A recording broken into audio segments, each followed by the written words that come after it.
Bom dia, sexto ano. Agora hoje nós vamos falar sobre sílaba e os encontros fonéticos. Esse assunto encontra-se aí a partir da página 68 do nosso livro. Bom, sílabas, né? Nós já sabemos o que é sílaba. Nós sabemos que sílabas é o quê? Sílabas é um encontro, né? É um conjunto, né, de um ou mais fonemas. Então, um conjunto de um ou mais fonemas a gente chama de sílaba, tá? E aí, o que acontece? Se a gente faz a união de vários fonemas, a gente acaba formando uma palavra. Só que esses fonemas, quando a gente agrupá-los, quando nós juntarmos eles têm que ter um sentido, tem que ter um sentido completo. Eu tenho que ver aquela união dos fonemas e entender que aquela palavra, eu conheço aquela palavra e ela tem um sentido, ok? Isso também não é novidade para vocês. Bom, aí a gente vai ver agora a classificação, né, das palavras quanto à sílaba, ok? A gente vai ver. Então, por exemplo, se eu tenho uma palavra que tem uma sílaba somente, eu chamo de monossílaba, ok? Aí a gente tem aqui, ó, porque na realidade o que é monossílaba? O monossílaba é porque a gente, quando pronuncia essa palavra, é uma emissão somente de voz, ok? A gente fala mãe, você percebeu? Eu abro a boca apenas uma vez para falar mãe, ok? Não é mãe, não é mãe. Então, isso é chamado de monossílaba. Aí eu tenho outra também, sol, ok? Então, é uma emissão de um único som, tá? Então, eu tenho mãe, sol, cá, né? Você viu que foi um som somente. E seu, isso é. Agora, aqui a gente tem dissílaba. Consequentemente, as dissílabas são aquelas que têm duas sílabas, que você está vendo aqui, café, lira e transpor, né? Transpor, você viu que só foram duas emissões de som, né, que a gente fez. E trissílaba são três sílabas, como a gente está vendo aqui, cinema, né, coxinha, perspicaz, não é isso? São três, né, emissões de som que a gente, né, faz. E as polissílabas são aquelas que têm mais de 4 sílabas e encerra por aí, ok? Pode ter 10 sílabas, que até o presente momento a língua portuguesa só classifica de polissílaba, tá? Mais adiante, se vocês forem fazer letras, aí vocês vão ver uma nova situação, mas a princípio a gente só tem isso aqui, monossílaba, dissílaba, trissílaba e polissílaba, ok? Você viu aqui, polissílaba ela tem mais de 4 sílabas, literatura. Aí agora a gente tem aqui, fantasmagórico, você viu? Aqui tem até muito mais de 4 sílabas, não é isso? Mas ela é polissílaba.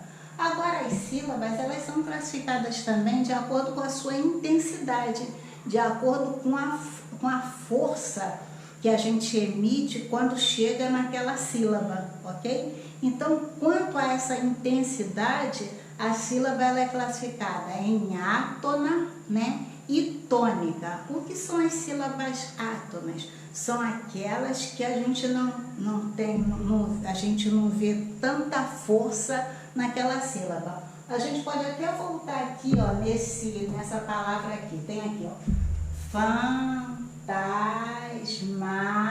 ó, gó, você viu que o gó foi lá em cima? Não é porque tem um acento. A sílaba, ela não é classificada somente porque ela tem um acento, porque tem palavras que não tem acento e a gente consegue identificar a sílaba tônica dela. Por exemplo, aqui, ó, você vê que vai tudo na mesma linha, ó, literatura. Você viu? Então, a sílaba tônica dela está aqui.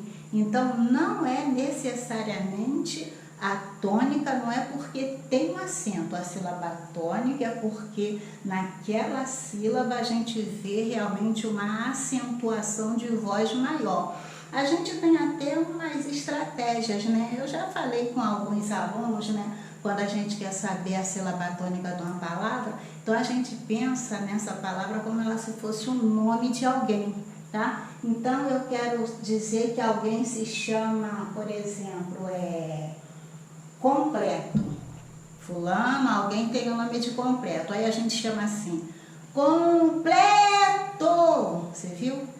Completo, vem aqui. Então eu cheguei à conclusão que a sílaba tônica dessa palavra completo, a sílaba tônica está aqui. Você viu que aqui não tem acento nenhum, mas houve uma emissão de voz bem mais aguda, não é isso? Então isso é chamado de sílaba tônica. Então se aqui é a sílaba tônica, as outras sílabas são átonas. Por exemplo, a gente tem essa palavra aqui, sílabas.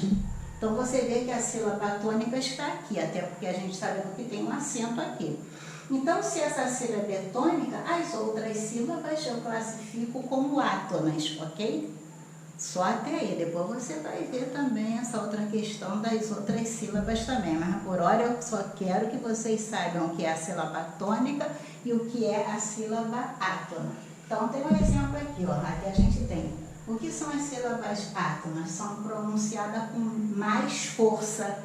E as sílabas tônicas pronunciadas com menos força. Aí a gente tem um exemplo aqui. Árvore. Árvore. Ó, a sílaba tônica está aqui. Se não tivesse acento, você sabia que era aqui. Porque aqui você vê que a emissão de voz é bem maior.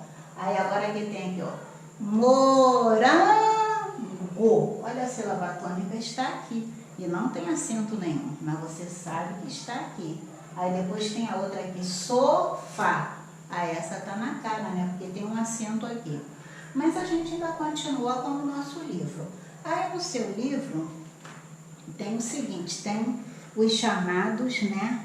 Com relação aos encontros fonéticos, né? A gente tem encontros fonéticos chamados de ditongos, tá? Ditongos, tritongos e hiatos. Mas aqui a gente vai ver nesse momento os ditongos crescente e os ditongos decrescente. Aí a gente vai ver aqui, tem um quadrozinho aqui que você vai ver. O que são os ditongos crescentes? Os ditongos eu chamo de crescente, vamos ver aqui, ditongos crescente. Aí a gente tem aqui, ó, quanto, né? Você tá vendo aqui que está escrito quanto?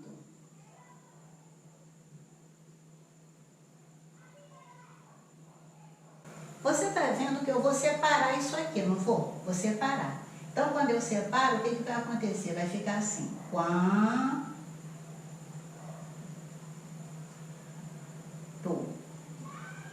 Você viu que isso aqui não é um dígrafo. Isso aqui não é um dígrafo. Por que isso aqui não é um dígrafo?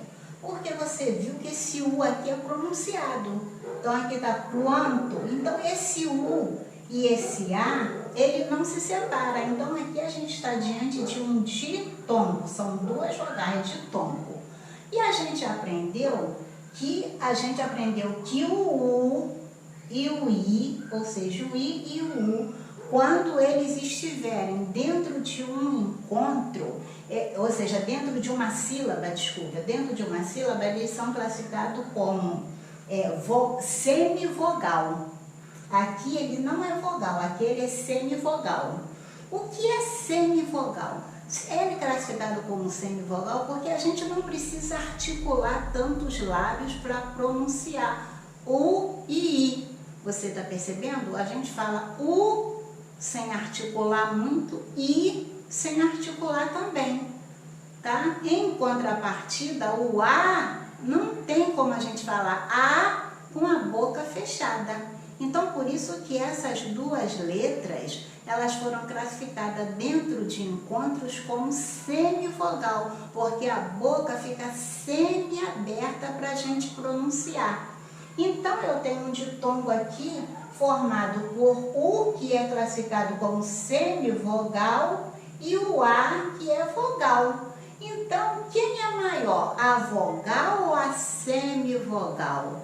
Aqui, no caso, a maior é a vogal. Então, a gente está da menor para maior. Então, se a gente está da menor para maior, a gente vai dizer que a gente está diante de um ditongo crescente, entendeu? Está diante de um ditongo crescente. Aí a gente tem a outra palavra também, que você está vendo aí no seu livro, as páginas 68. Delícia, né? Você viu essa sílaba aqui, ó. Cia, do delícia, cia, né? Você está vendo aqui cia. Então, eu estou aqui, isso aqui é um ditongo, né? Delícia, não é delicia, não é delicia, é delícia. Então, eu estou diante de um ditongo, tá? Eu estou diante de um ditongo. Aí eu tenho, o I é o quê? O I é semivogal, então semivogal. E o A é o quê? Vogal. Então está também da menor para maior. Se está da menor para a maior, a gente está diante de um ditongo crescente, ok?